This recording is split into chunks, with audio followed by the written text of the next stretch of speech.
Hello, welcome back, ladies and gentlemen. This is Joe, and we're going to be talking about selling covered calls. And this is an interesting period of time because the Federal Reserve decided not to increase interest rates. And because they did not increase interest rates, everyone got all excited. And I had a covered call on VIG, Vanguard's. It's one of Vanguard's funds. It's like some dividend appreciation, capital appreciation fund. And the way I sell these covered calls, I don't sell a little bit out of the money. I sell it way out of the money. So instead of this is a good example. Instead of that shelf behind me, instead of selling it up here, and because I want to make money off of it, instead of selling it up here, I sell it way up here comparison to that shelf. And if you can jump up here and get it, congratulations, you've won the prize. But selling covered calls will if it goes above that price, you're going to be selling it at a capped profit, but you receive premium for putting this up for sale. And it originally, before the Federal Reserve announced that they weren't going to increase interest rates, the probability of getting assigned was 1 in 5. And then that changed to slightly less than 1 in 3. And now it's like $1 or $2 away from the strike price. So I decided to take FXAIX, which is Fidelity's S&P 500 mutual fund, and convert that to VOO and do the same thing, sell covered calls on it and just sell it way out of the money. And apparently we're kind of entering maybe some sort of rally. I don't know, because I sold it $20 out of the money, got some premium off of it, nothing to write home about. But then the price goes up $10. I still have $10 worth of breathing room on that, but it goes up. So you kind of have to watch it and kind of hope it doesn't go over that, because I still want to hold on to the shares. And some of it may be due to that they have the dividend X, the X dividend date. They have dividends coming up on both of these.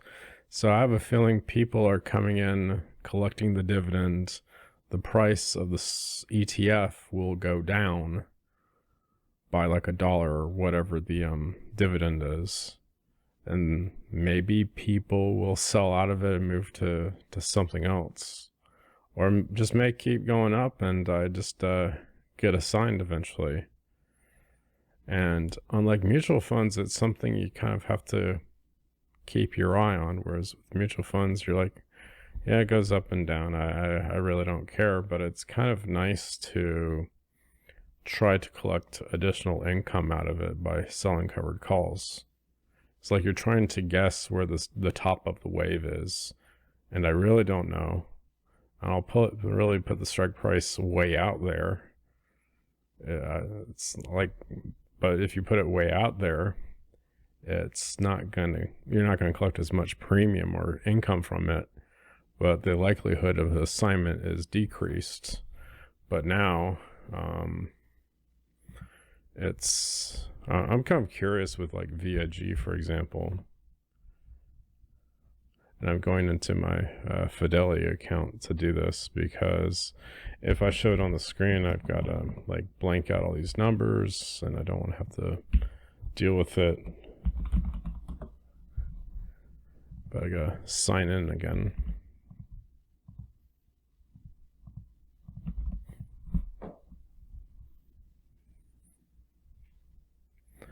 And search for VIG. And I just want to go to the probability calculator and see what the probability of assignment is. And if I try to extend it out further, the probability, like out and up a little bit, the probability still increases. So I have to wait for this thing to hopefully move down one day.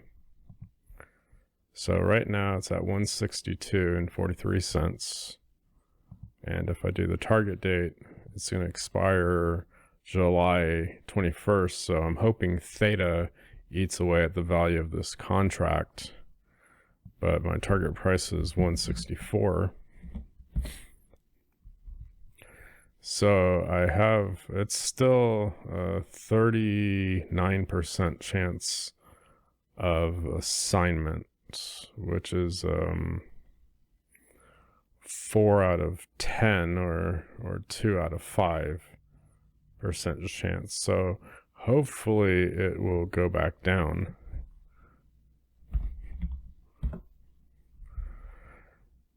And the VOO, I have August 18th at 420.